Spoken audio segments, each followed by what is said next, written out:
Muy buenos días, 10:05 y ya estamos listos para iniciar nuestros programas de los viernes que tanto nos gustan porque se acomodan, que siempre hay música, siempre hay temas que son bien interesantes y pues hoy estamos de plácemes, muy contentos por tres razones.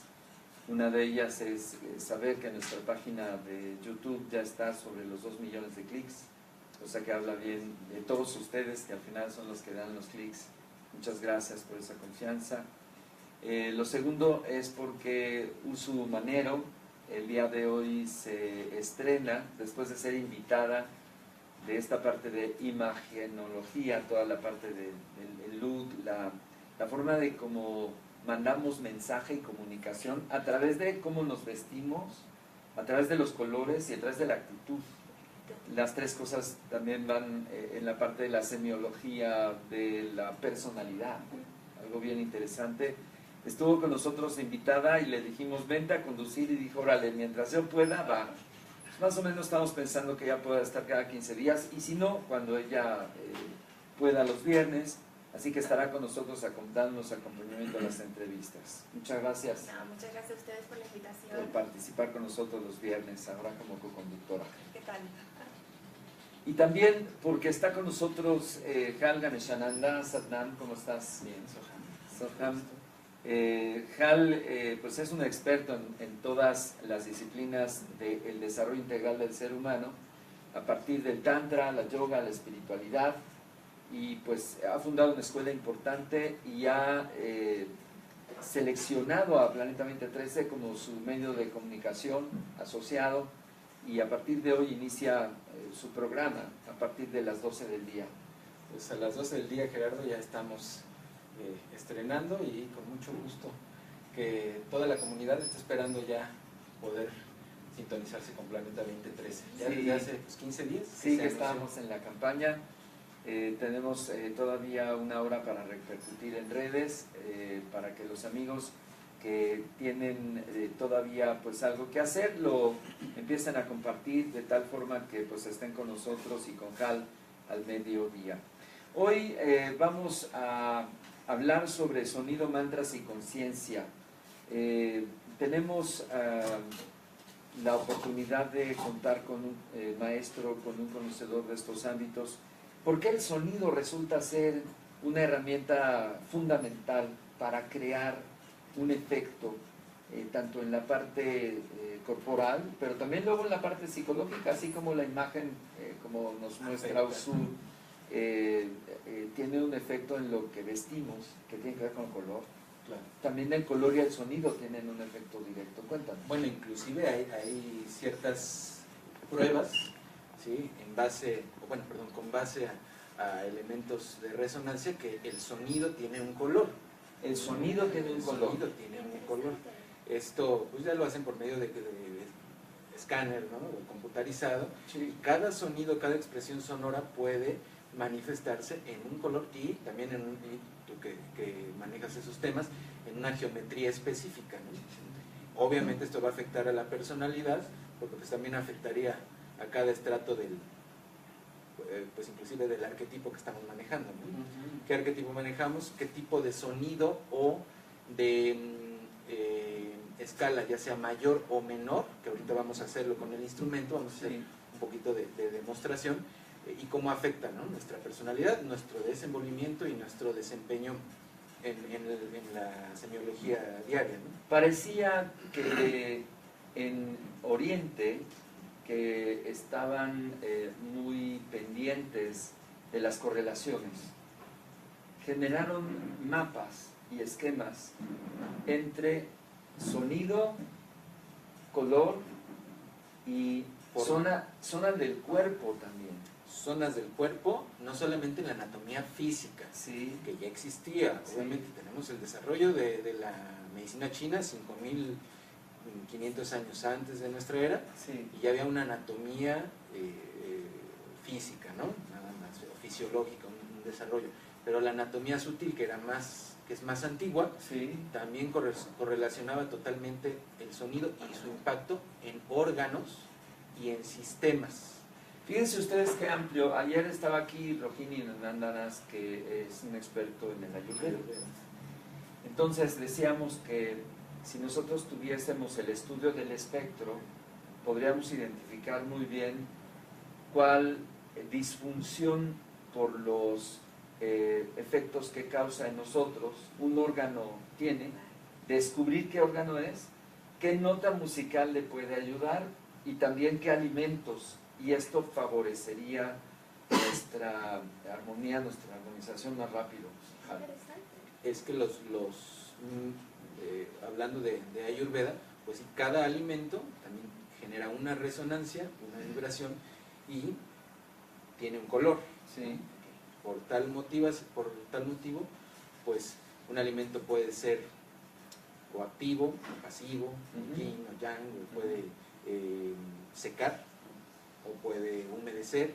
Entonces, bueno, precisamente todo está correlacionado y el sonido pues es una de las partes primordiales en toda la tradición oriental y también en la occidental, porque si hablamos un poquito de los cantos gregorianos, sí, o de elementos base como son la oración, la plegaria, tiene sí que ver con el sonido, sí, con su repetición constante, que en el tantra y en el yoga le llamamos japa, ¿sí?, que es una repetición constante, si lo ves muy desde el punto bhakti, desde el punto devocional, del nombre de Dios, pero no es que sea el nombre de Dios, es de la vibración divina, ¿no? Del universo.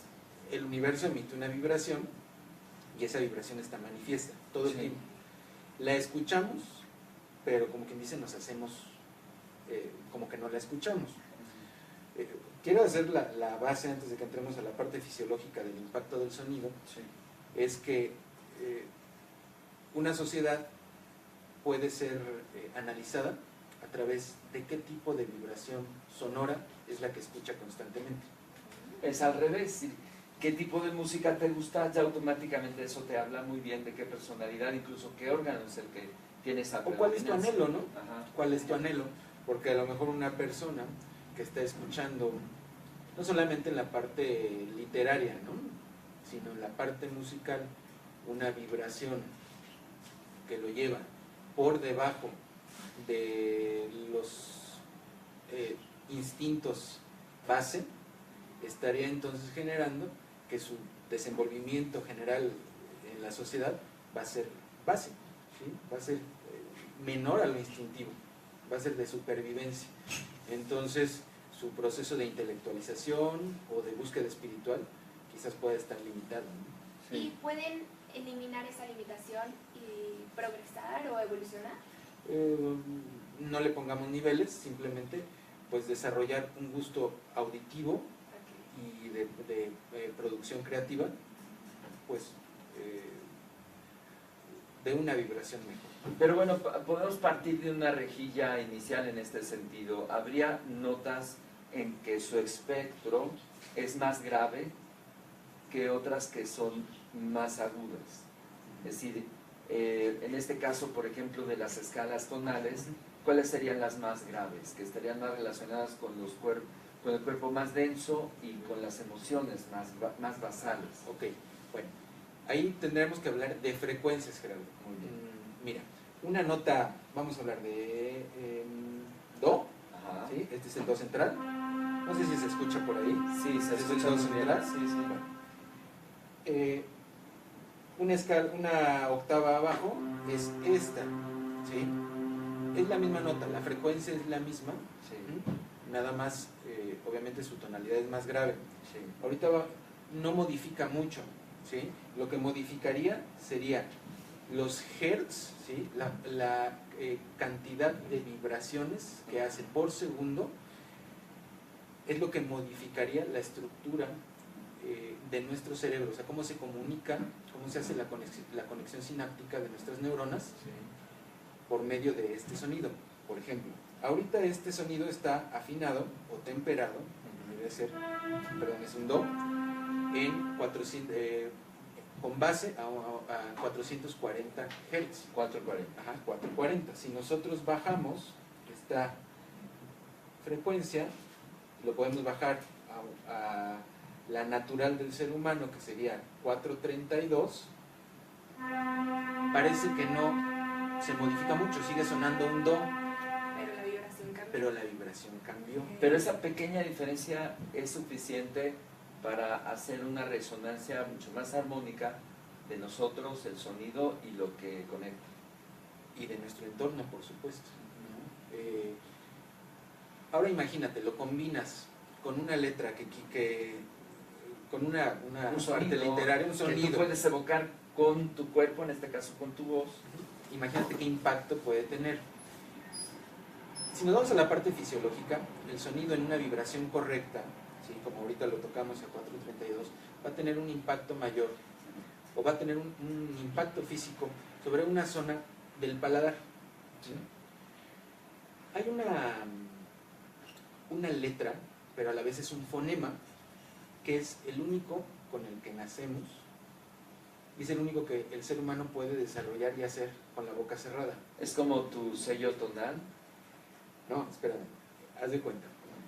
Es un sonido que todos hacemos en algún momento de nuestra vida. A ver si recuerdan cuál es. Pues es la M, ¿sí? Ah, claro. Cuando inicia el llanto, lo primero que hace un bebé es apretar los labios, ¿sí? Y de ahí reventar hacia el llanto, ¿no? Brota. Y expresar. Cuando la primera palabra que dice un bebé, hay sus excepciones, pero que es mamá, porque le inicia con la M, ¿sí? Que es la base del sonido creador del OM, ¿no? Después viene que cualquier cosa que nos causa placer, ya sea una relación sexual o un alimento, un pastel de chocolate, ¿sí? ¿Qué hacemos?